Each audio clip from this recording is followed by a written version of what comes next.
Coucou ma belle, j'espère que ça va aujourd'hui.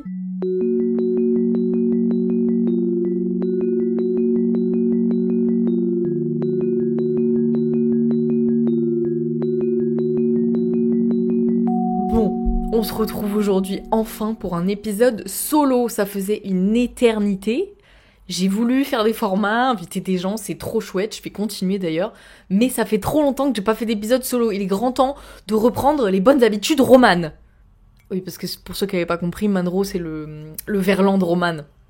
Voilà, Chin, j'espère que t'as pris ton petit thé, ton petit matcha au lait de soja, au lait d'amande, peu importe, ton petit whisky, tant qu'à faire, mais whatever ce que tu prends, je te chine, ma belle. Je voulais juste aussi revenir rapidement, mais je vais en faire un épisode dédié, petit aparté avant de commencer dans le vif du sujet de l'épisode, que je vais faire un épisode dédié pour expliquer les raisons du fait que je suis un peu plus absente sur le podcast ces dernières semaines, ces derniers mois en fait, depuis la rentrée de septembre en fait, je suis beaucoup moins régulière sur le podcast.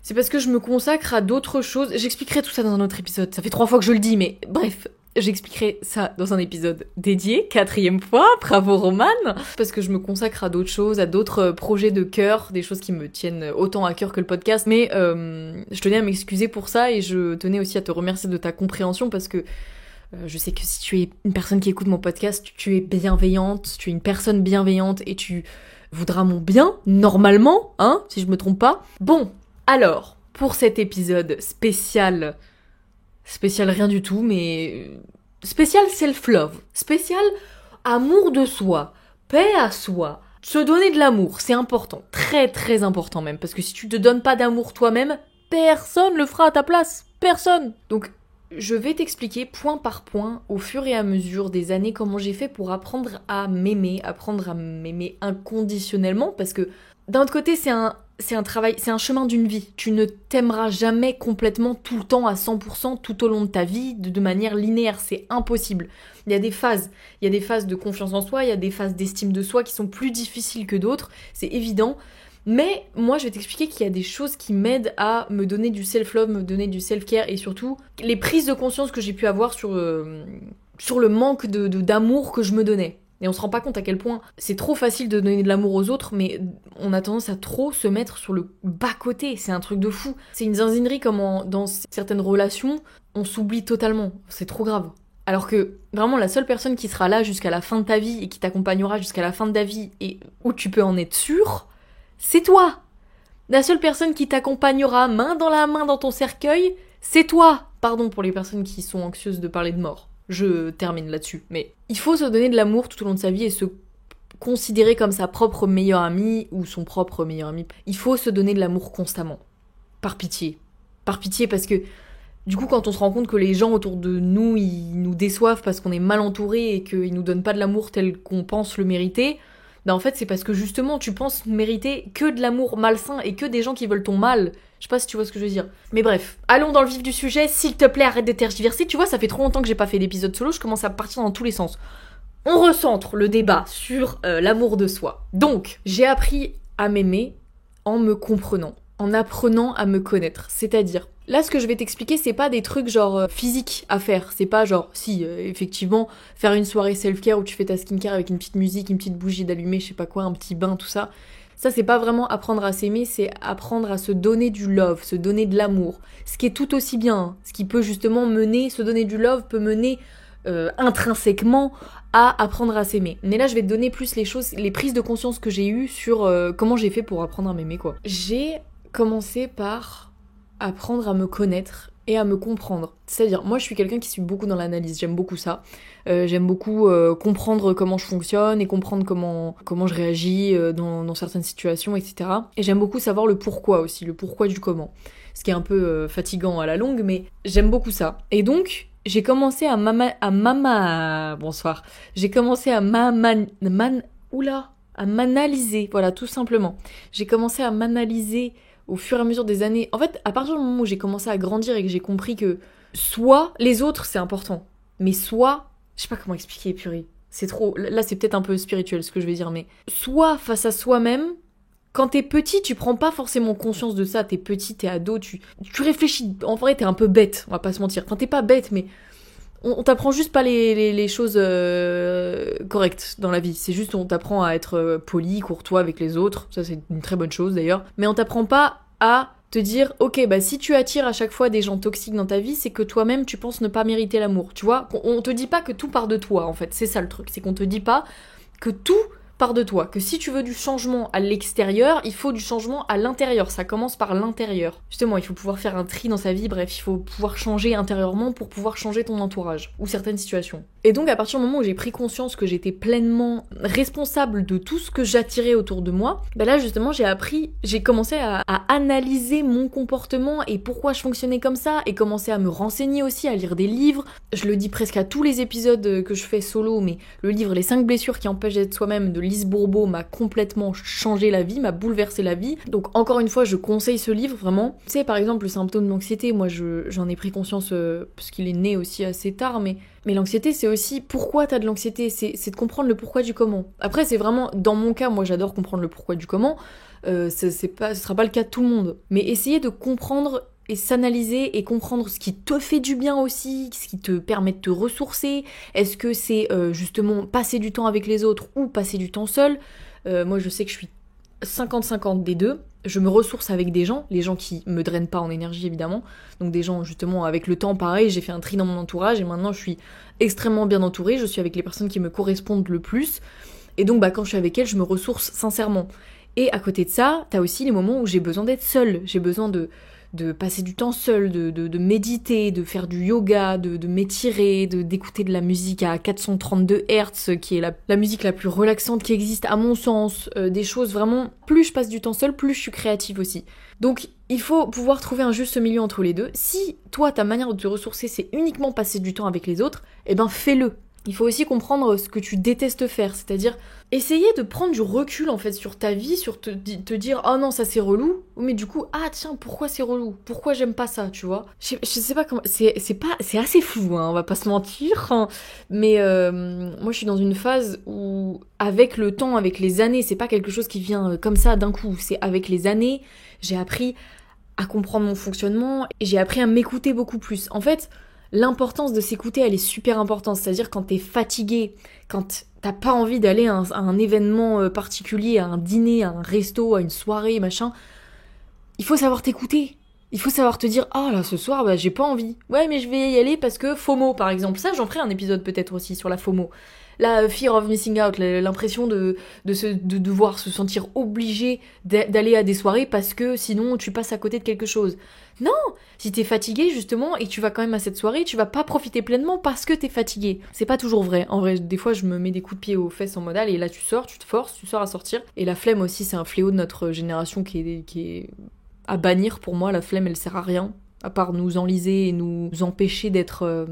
C'est important par contre, je suis en train de parler de la flemme, je suis pas en train de parler des moments où t'as besoin d'être seul et de rien faire.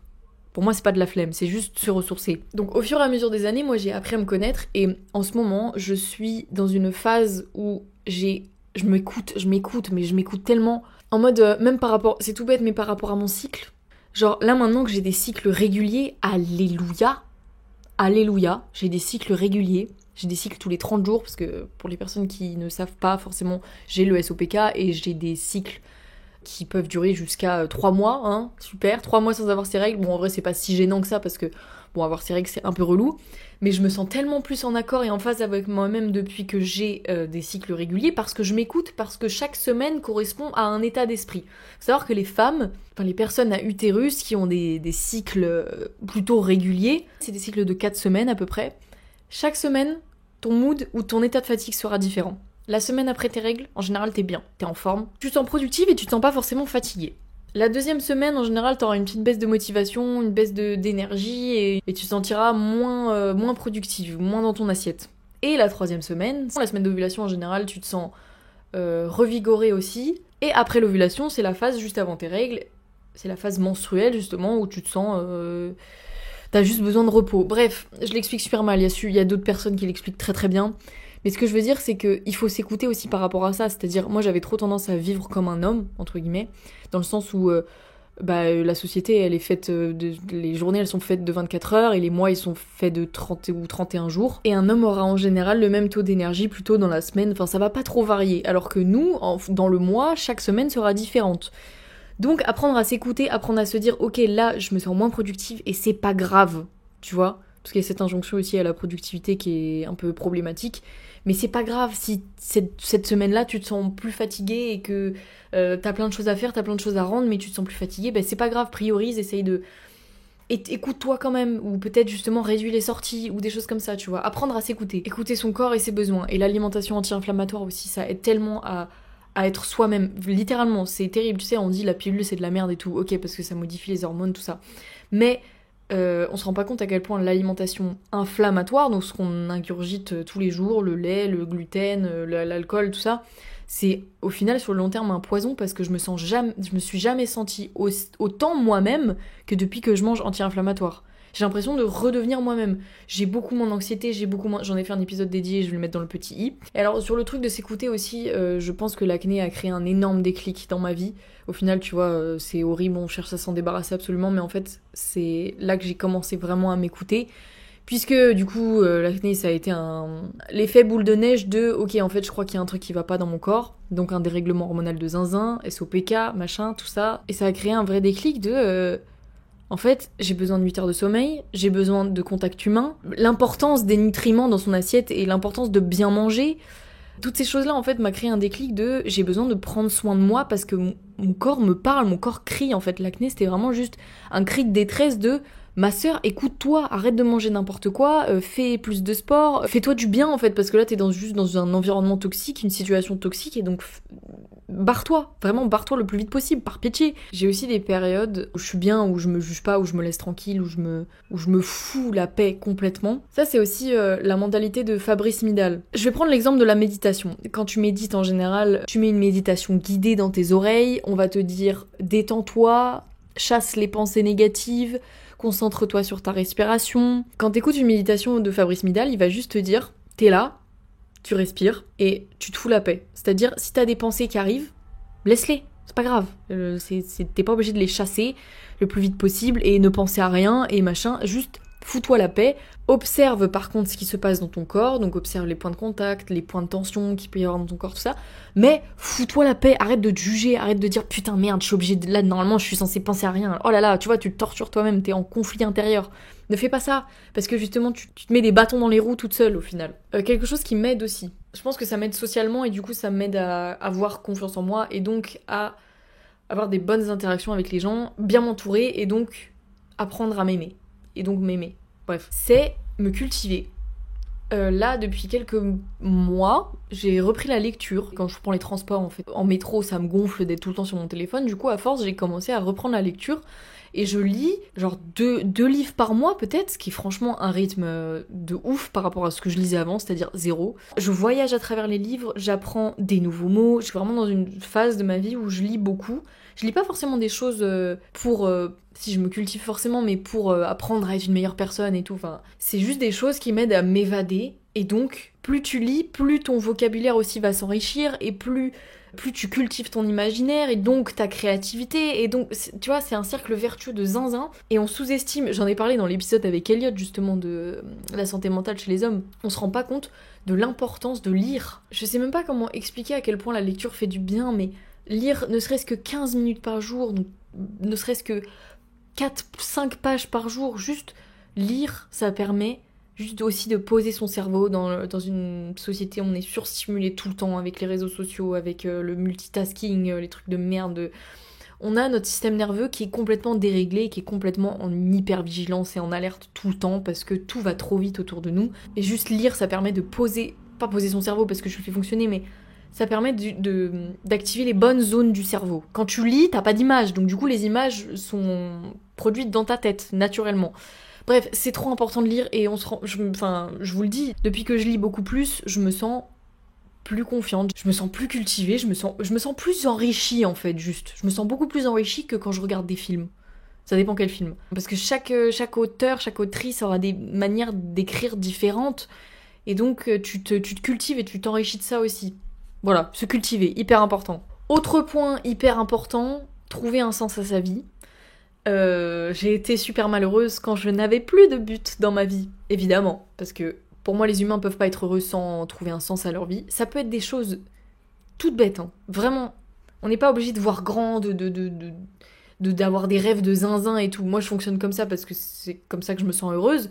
Mais ça peut être vraiment des choses toutes simples, ça peut être juste le sens à ta vie, ça peut être juste, tu vois, avoir des enfants et rentrer le soir et voir ses enfants, et c'est ça le sens à ta vie, et c'est tout aussi valable qu'un rêve de zinzin que les autres pensent inatteignable, tu vois. Je sais pas si j'ai réussi à bien m'exprimer, mais ce que je veux dire, c'est trouver un sens à sa vie dans l'immédiat, là tout de suite, maintenant. C'est quoi ton sens à ta vie? Je te pose la question. Quel est le sens à ta vie aujourd'hui? Tal te l'a déjà dit il y a des années. Elle a trouvé le sens de sa vie. Mais toi, quel est le tien? C'est hyper important de se poser cette question parce que il y a que comme ça que tu vas pouvoir comprendre ce qui fonctionne ou ce qui fonctionne pas dans ta vie en ce moment. C'est-à-dire, est-ce que t'es heureuse dans ton quotidien, dans l'enchaînement de tes journées? Est-ce qu'il y a des choses qui t'apportent du bonheur, tout simplement? Juste, tu vois, trouver le sens à sa vie, ça veut aussi dire être gratifiante, être reconnaissante de choses toutes simples. Tu vois, moi, ces derniers temps, j'essaye de me forcer, donc je fais 10 minutes de méditation par jour, et j'essaye aussi de me forcer à trouver 5 points sur lesquels je suis reconnaissante de ma journée. Je suis reconnaissante d'avoir eu un échange qui m'a fait sourire aujourd'hui, ou je suis reconnaissante d'avoir mangé un cookie qui était très bon, ou des choses comme ça, tu vois. Ça peut être vraiment des choses du quotidien banal, mais c'est important d'être reconnaissante. Alors aussi, je l'ai déjà dit pareil dans l'épisode d'Eliott, mais la reconnaissance ne peut pas fonctionner en même temps que l'anxiété. C'est-à-dire que être gratifiant et être anxieux, ça active les mêmes zones du cerveau. Ce qui fait que tu peux pas être anxieuse et reconnaissante à la fois, tu vois. C'est soit l'un, soit l'autre. Donc, quand t'es trop anxieuse, force-toi à être gratifiante de ta vie, à te poser des questions sur quoi je suis reconnaissante à l'heure actuelle. Et je te jure, ça permet de voir la vie tellement plus positivement et tellement plus légèrement et tellement... Mais on se rend pas compte. Genre, moi, ça me fait trop du bien. Mais on se rend pas compte à quel point c'est important. Vraiment. Donc, encore une fois, vas-y, je t'incite à faire une liste de 5 choses de quoi tu es reconnaissante. Aujourd'hui. Juste aujourd'hui. Ou de ta semaine. Mais en tout cas, force-toi à trouver 5 choses aujourd'hui. Si ta journée n'est pas finie, fais-le ce soir, mais aujourd'hui. Je l'ai déjà dit un peu plus avant, mais bien s'entourer aussi, c'est la base, clairement. Tu peux pas t'aimer toi-même si si ton entourage autour de toi ne te rend pas l'amour que tu penses mériter. Dans le sens où, je l'ai expliqué vite fait tout à l'heure aussi, mais pour moi, quelqu'un qui ne s'aime pas va attirer que des gens qui vont être là par intérêt, ou qui vont soudoyer des choses de toi qui ne te rendent pas heureuse. Ou c'est juste des personnes toxiques qui ne savent pas t'aimer correctement. Et donc, moi, depuis que j'ai eu un déclic, en vrai, c'est depuis mon éveil spirituel, je me suis tellement plus entourée depuis. Je me sens tellement plus en accord avec les gens qui m'entourent, et je me sens entourée d'amour, vraiment, je me sens bien, Avant ça, j'étais entourée de gens, vu que je pensais mériter que de l'amour malsain et malpropre, et de l'amour intéressé, et de l'amour... C'était pas du vrai amour en vrai, mais je pensais que je ne m'aimais pas, et donc j'attirais aussi des gens qui ne m'aimaient pas aussi profondément pour ce que j'étais. Mais maintenant, on peut en guérir de ça, la preuve, j'en ai guéri. Juste apprendre à bien s'entourer, c'est hyper important. Mais pour ça, pour faire un tri dans son entourage, il faut que le déclic vienne de l'intérieur, il faut que le changement vienne de l'intérieur. Il faut donc apprendre à s'aimer, se donner du love, pour penser profondément mériter des gens qui t'aiment pour ce que tu es vraiment. Et dernière chose, se prioriser. Pas dans le sens égoïste, pas dans le sens moi d'abord, moi avant tout le monde, pas dans ce sens-là. Dans le sens donner aux autres. C'est hyper important aussi, c'est ça qui rend heureux. En vrai, on va pas se mentir, t'es plus heureux de donner aux autres que de recevoir. Dans le sens où, pareil, en termes de zone du cerveau, de dopamine, de je sais pas quoi, ça active plus l'hormone du bonheur que de donner aux autres que de recevoir. Il faut offrir aux autres tout ce que t'as à leur offrir, ne serait-ce qu'un sourire à quelqu'un dans la rue, ne serait-ce que offrir un café à ton collègue à midi parce qu'il a oublié sa carte de ticket resto ou je ne sais quoi. Des choses qui sont pas forcément, c'est pas forcément monétaire aussi, ça peut être vraiment juste des choses comme je dis, un sourire ou de l'aide, donner de l'aide à quelqu'un, lui offrir du temps pour l'aider dans ses tâches, des choses comme ça, tu vois. Ça rend plus heureux de faire ça, et plus tu vas donner aux autres, plus tu vas recevoir naturellement, parce que tu sais, c'est un cercle vertueux aussi, c'est plus tu cultives l'abondance, plus tu attireras l'abondance dans ta vie. Donc plus tu cultives, à l'inverse, plus tu cultives le manque, plus tu auras du manque dans ta vie. Donc moins tu donneras aux autres, moins tu recevras aussi en retour. Donc l'importance de donner aux autres, mais pour toi, dans le sens savoir aussi se prioriser, donc tu donnes aux autres, mais savoir s'écouter, donc on en revient au point de tout à l'heure, s'écouter. Donc te dire, ah là je suis fatiguée, genre j'ai les batteries sociales à plat, je vais me reposer, je serai pas capable de donner ce soir aux autres de la joie, des sourires, de la bonne humeur et tout, donc je préfère m'isoler dans ces cas-là pour me recharger. Mais se prioriser, ça veut aussi dire ne pas s'oublier dans certaines relations. On sait que quand on donne trop aux autres, on s'oublie complètement, et plus tu t'oublies, encore une fois, qui c'est la personne qui va t'accompagner jusqu'au bout de ta vie? C'est toi. Bien vu. Donc il faut que tu puisses ne pas t'oublier, parce que c'est... J'ai pas d'exemple, j'ai pas de métaphore par rapport à ça. En fait, c'est se prioriser, mais prioriser ton bien-être. C'est pas prioriser ta personne, c'est prioriser ton bien-être. Et donc, encore une fois, fais la liste des choses qui te font du bien, fais la liste des choses que tu détestes, comme ça tu pourras jauger et te dire ok bah ça je déteste, donc je vais arrêter de le faire, je vais arrêter de me forcer à le faire, et ça j'adore, bah je vais plus le faire, ou des choses comme ça. Encore une fois, c'est pas monétaire, c'est pas forcément des activités, c'est pas forcément des choses financièrement échangeables, mais c'est des choses du quotidien, c'est des choses, qu'est-ce que tu aimes faire? Bah passer du temps avec tes amis, rire, des choses comme ça, tu vois, qu'est-ce que tu détestes? Les brocolis, je sais pas, ça peut être des choses vraiment très banales, très petites, insignifiantes, mais c'est important de faire la liste pour pouvoir apprendre à te connaître et donc apprendre à t'aimer par la suite. Voilà, tout ça c'est un enchaînement qui au final tout se relie, hein, tout est lié. Voilà ma belle, j'espère que cet épisode t'aura fait un peu de bien et t'aura aidé à prendre conscience de certaines choses, mais aime-toi, vraiment, par pitié. Je dis ça, même moi c'est difficile au quotidien de s'aimer, je le dis, encore une fois c'est pas un chemin linéaire que d'apprendre à s'aimer, tu peux pas t'aimer inconditionnellement toute ta vie de manière linéaire, ça n'est pas possible. Mais apprendre à se traiter comme tu traiterais quelqu'un que tu chéris, que tu portes dans ton cœur. On a tendance à trop se négliger parce que justement c'est nous-mêmes et qu'on se juge plus nous-mêmes que les autres. Et quand on juge les autres, c'est juste, en fait, ça fait écho à des choses chez nous qu'on n'aime pas, tu vois. Voilà, prends soin de toi, donne-toi du love et t'oublie pas. Je t'en supplie, t'oublie pas. Je t'embrasse très fort et je te dis à bientôt pour un nouvel épisode, promis. Promis, cette fois je serai de retour bientôt. Bisous.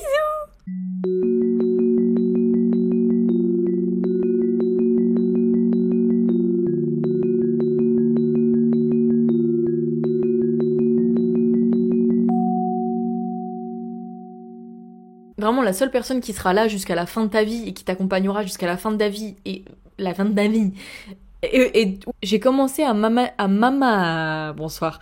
J'ai commencé à oula, t'incite grandement à faire la liste de 5 choses dont laquelle